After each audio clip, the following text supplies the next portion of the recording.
In the previous video, remember we said under the dividend valuation model for estimating the cost of equity, there are two methods for estimating dividend growth.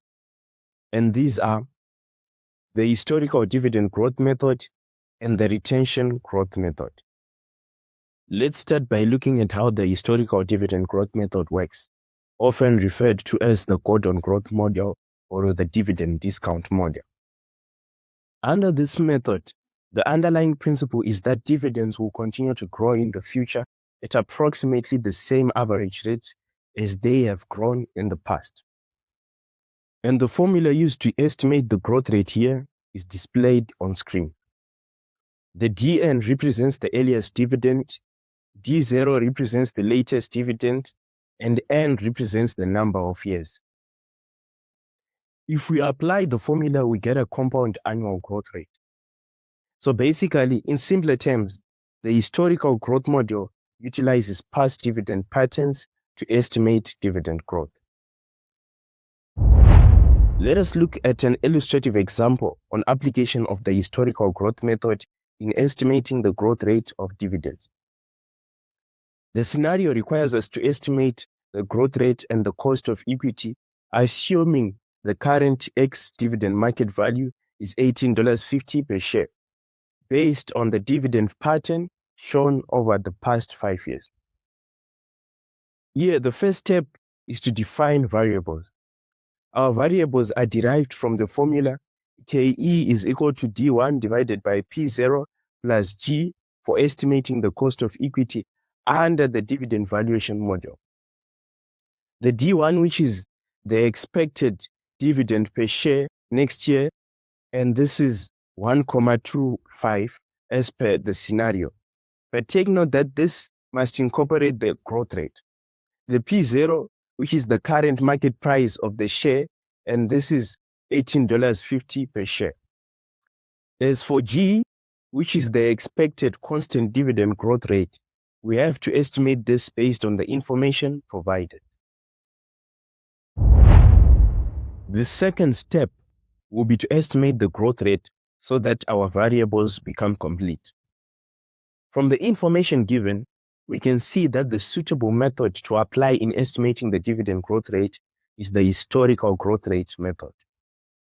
By applying the formula dn over d0 in brackets to the power 1 divided by n minus 1, we get our growth rate at 5%.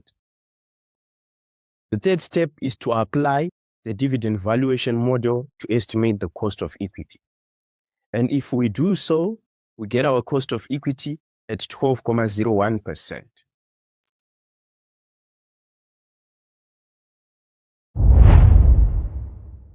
Let us move on to the second method for estimating the cost of equity, which is the retention growth method. Here, the underlying principle is that a company's growth comes from reinvesting its profits and earning returns on those investments. The formula for calculating dividend growth under the retention growth method is displayed on screen. The B representing the amount reinvested and the arrow representing the return on investment. And if we apply the formula, we get a compound annual growth rate. Let us look at an illustrative example on estimating the dividend growth rate using this retention growth method, which is displayed on screen. The scenario requires us to estimate the growth rate and cost of equity based on information provided. The first step will be to define variables for estimating the cost of equity under the dividend valuation model. KE is equal to D1 divided by P0 plus G. And based on the information provided, the D1, which is the expected dividend per share next year, is $40,000. But take note that this must incorporate the growth rate. The P0, which is the current market price of the share, is $2.80 based on 700,000 equity shares. As for the G, which is the expected constant dividend growth rate, we have to estimate this based on the information provided. The second step will be to estimate the dividend growth rate based on the retention growth rate method. By applying this method, we have to multiply the amount reinvested with the return on investment. The amount reinvested is estimated by first calculating the retained earnings, which we get by calculating the difference between 40,000, which is the dividend that has been just paid out, and 120,000, which is the profit post-tax, to get 80,000. This 80,000 is then divided by 120,000 to estimate the amount reinvested. And if we do so, the amount reinvested we get is 66.67%. The return on investment will be determined by dividing the profit of 120,000 with the opening net assets of 1 million. To estimate the opening net assets of 1 million, we have to subtract 40,000 from 1,040,000. And if we do so, the return on investment we get is 12%.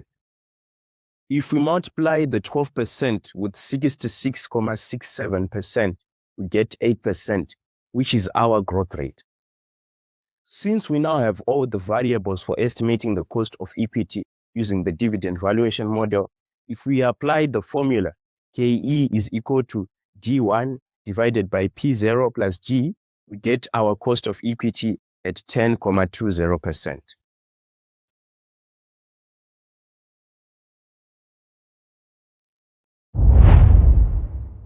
So we have covered the mechanism of each of the two methods for estimating growth rate under the dividend valuation model for estimating the cost of equity. Now let us look at the underlying assumptions when estimating the growth rate under both modules. The first and most important thing to note is that both modules assume that the dividend growth rate is constant forever. The second assumption is that if the company does not pay dividends, then the model cannot be used. Third is the assumption that past dividend growth can be used to estimate future dividend growth. And this one relates to the historical method for estimating dividend growth. Fourth is the assumption that retained earnings generate returns consistently. And this one relates to the retention growth model. The final one is that both models assume that the current market price for shares is reliable. Now, let us look at both the advantages and disadvantages of the dividend valuation model for estimating the cost of equity. Under advantages, firstly, it should be noted that the model is simple and easy to use. Second is that the model is useful for mature dividend-paying companies. Third is that the model links shareholder return to both dividends and growth. And fourth is that through use of shares at market value, it reflects the investor expectation. As for the disadvantages, firstly and importantly is that the model is not suitable in estimating cost of equity for companies that do not pay dividends. Second is that the model may be unreliable if dividends fluctuate often. Third is that estimation of the cost of equity under this model is highly sensitive to change in growth, meaning a small error in estimating the growth rate can materially affect the cost of equity. And finally, both models for estimating growth assume constant growth forever.